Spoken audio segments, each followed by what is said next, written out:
ಕಾಂಗ್ರೆಸ್ ಮತ್ತು ಬಿಜೆಪಿ ಮಧ್ಯೆ ಪಥಸಂಚಲನ ಫೈಟ್ ಶುರುವಾಗಿದೆ. ಪಥಸಂಚಲನ ಮಾಡೇ ಮಾಡ್ತೀವಿ ಎಂದಿದ್ದ ಕಲ್ಲಡ್ಕ ಪ್ರಭಾಕರ್ ಭಟ್ಗೆ ಪ್ರಿಯಾಂಕ್ ಖರ್ಗೆ ತಿರುಗೇಟು ಕೊಟ್ಟಿದ್ದಾರೆ. ಪಥಸಂಚಲನ ಫೈಟ್ ಹೇಗಿದೆ? ಇಲ್ಲಿದೆ ಕಂಪ್ಲೀಟ್ ರಿಪೋರ್ಟ್.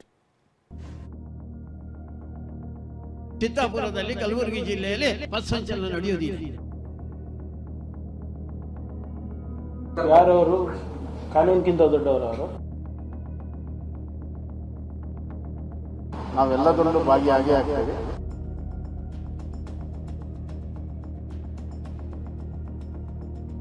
ಸರ್ಕಾರ ವರ್ಸಸ್ ಆರ್ಎಸ್ಎಸ್ ಮಧ್ಯೆ ಪಥಸಂಚಲನ ಫೈಟ್. ಪಥಸಂಚಲನ ಮಾಡ್ತೀವೆಂದ ಕಲ್ಲಡ್ಕ ಪ್ರಭಾಕರ್ ಭಟ್. ಯಾರವರು ಕಾನೂನಿಗಿಂತ ದೊಡ್ಡವರ? ಪ್ರಿಯಾಂಕ್ ತಿರುಗೇಟು.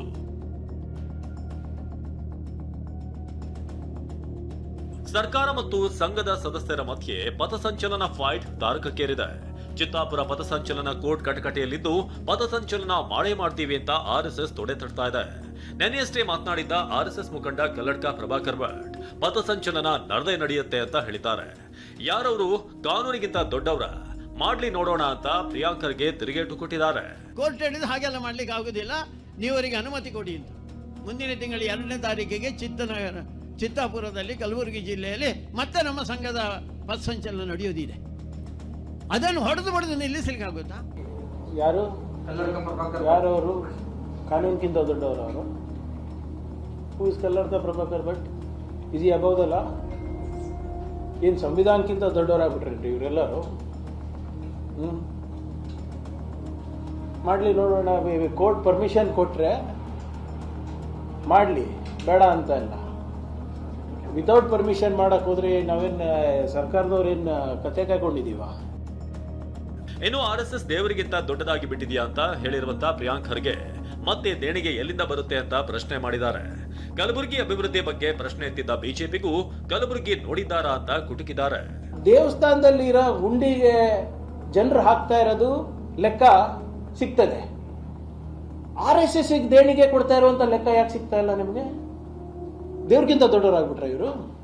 ಇವರೆಲ್ಲರೂ ಏನು Kalaburagi ನೋಡಿದಾರ?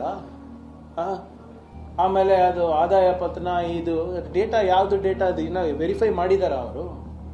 S, we are the one of the most backward regions in India. ಇನ್ನು ನಾವು ಪಥಸಂಚಲನಕ್ಕೆ ಹೋಗ್ತೀವಿ ಅಂತ ಬಸವರಾಜ ಬೊಮ್ಮಾಯಿ ಹೇಳಿದ್ರು. ಇದಕ್ಕೆ ತಿರುಗೇಟು ಕೊಟ್ಟಿರುವ ಪ್ರಿಯಾಂಕ್ ಅವರಿಗೆ ಅನಿವಾರ್ಯವಾಗಿ ಆರ್ಎಸ್ಎಸ್ ಹೊಗಳುವಂತಾಗಿದೆ ಅಂತ ಕಾಲೆಳೆದಿದ್ದಾರೆ. ಅಲ್ರಿ, ಅದರಿಂದ ದೂರ ಉಳಿಯೋ ಪ್ರಶ್ನೆನೇ ಇಲ್ಲ. RSS ಕಾರ್ಯಕ್ರಮಗಳ ನಾವೆಲ್ಲದರಲ್ಲೂ ಭಾಗಿಯಾಗೇ ಆಗ್ತೇವೆ, ಇದರಿಗೂ ಭಾಗಿಯಾಗ್ತೇವೆ. ಆ ಆಚರಣೆಗೆ ಇವತ್ತು ಸರ್ಕಾರ ಮೂಲ ಸಂವಿಧಾನದ ವಿರುದ್ಧ ಇವತ್ತು ಆ ಒಂದು ಆದೇಶವನ್ನು ಮಾಡಿದೆ. ಇದು ಭಾಳ ದಿವಸ ಸ್ಕ್ರೂಟಿನಿ ಆಫ್ ದಿ ಕೋರ್ಟ್ ನಿಲ್ಲಲ್ಲ. ಬೊಮ್ಮಾಯಿ ಸಾಹೇಬರಿಗೆ ಕಾನೂನಿನ ಅರಿವು ಸಂಪೂರ್ಣವಾಗಿದೆ. ಎಲ್ಲೂ ಕೂಡ ನಾನು RSS ಬ್ಯಾನ್ ಮಾಡಬೇಕು ಅಂತ ಹೇಳೇ ಇಲ್ಲ. ಅದು ರಿಜಿಸ್ಟರೇ ಆಗಿಲ್ಲ ಅಂದರೆ ಬ್ಯಾನ್ ಏನು ಮಾಡ್ತೀರಾ? ಚೌಕಟ್ಟಿನಲ್ಲಿ ಇರಬೇಕು ಅಂದ್ಬಿಟ್ಟು RSSಗೆ ನಮಗೆ ಬೈಯೋದು, ನೀವು RSSಗೆ ಸಮರ್ಥನೆ ಮಾಡ್ಕೊಳೋದು, ನಮಗೆ ಬೈಯೋದು ಅನಿವಾರ್ಯತೆ ಇದೆ ಅಷ್ಟೇ.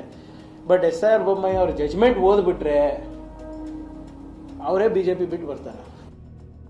ಇದೆಲ್ಲದರ ಮಧ್ಯೆ ಅಕ್ಟೋಬರ್ 28 ಬೆಳಗ್ಗೆ 11:30ಕ್ಕೆ ಶಾಂತಿ ಸಭೆಗೆ ಜಿಲ್ಲಾಡಳಿತ ಆಹ್ವಾನ ನೀಡಿದೆ. ಸಭೆಗೆ ಬರುವಂತೆ RSS ಸೇರಿ 10 ಸಂಘಟನೆಗಳಿಗೆ ನೋಟಿಸ್ ಜಾರಿ ಮಾಡಿದೆ. ಶಾಂತಿ ಸಭೆಗೆ ಹಾಜರಾಗಿ ಲಿಖಿತ ಹೇಳಿಕೆ ಸಲ್ಲಿಸುವಂತೆ ಸೂಚನೆ ನೀಡಿದೆ. ಸೊ ಈಗ ಆಲ್ಮೋಸ್ಟ್ 11 ಜನ ಬೇರೆ ಬೇರೆ ಸಂಘಟನೆದವರು ಕೇಳಿದ್ದಾರೆ. ಈಗ ಇಂಥ ಸಂದರ್ಭದಲ್ಲಿ ಏನ್ ಮಾಡೋ? ಶಾಂತಿ ಸಭೆ ನಡೆಸಕ್ಕೆ ಕೋರ್ಟ್ ಹೇಳಿದ್ದಾರೆ, ನಡೆಸ್ತಾರೆ ಅಧಿಕಾರಿಗಳು. ಆದ್ರೆ ಏನ್ ಔಟ್ಕಮ್ ಇದೆ, ಅವ್ರ ಏನ್ ಅನಿಸಿಕೆ ಇದೆ ಯಥಾವತ್ತಾಗಿ ಕೋರ್ಟಿಗೆ ಸಬ್ಮಿಟ್ ಮಾಡಲಿಲ್ಲ. Court take an order. ಇನ್ನು ಕೋಲಾರದ ಮಾಲೂರಿನಲ್ಲಿ ಕೆಲವೇ ಕ್ಷಣಗಳಲ್ಲಿ RSS ಪಥಸಂಚಲನ ನಡೆಯಲಿದೆ. ಪಥಸಂಚಲನಕ್ಕೆ ಅನುಮತಿ ನೀಡಿ ಪೊಲೀಸರೇ ರೂಟ್ ಮ್ಯಾಪ್ ನೀಡಿದ್ದಾರೆ. ಮಾಲೂರಿನ ಪ್ರಮುಖ ಬೀದಿಗಳಲ್ಲಿ ಕೇಸರಿ ಬಾವುಟಗಳು ರಾರಾಜಿಸುತ್ತಿವೆ. Bureau report, TV9.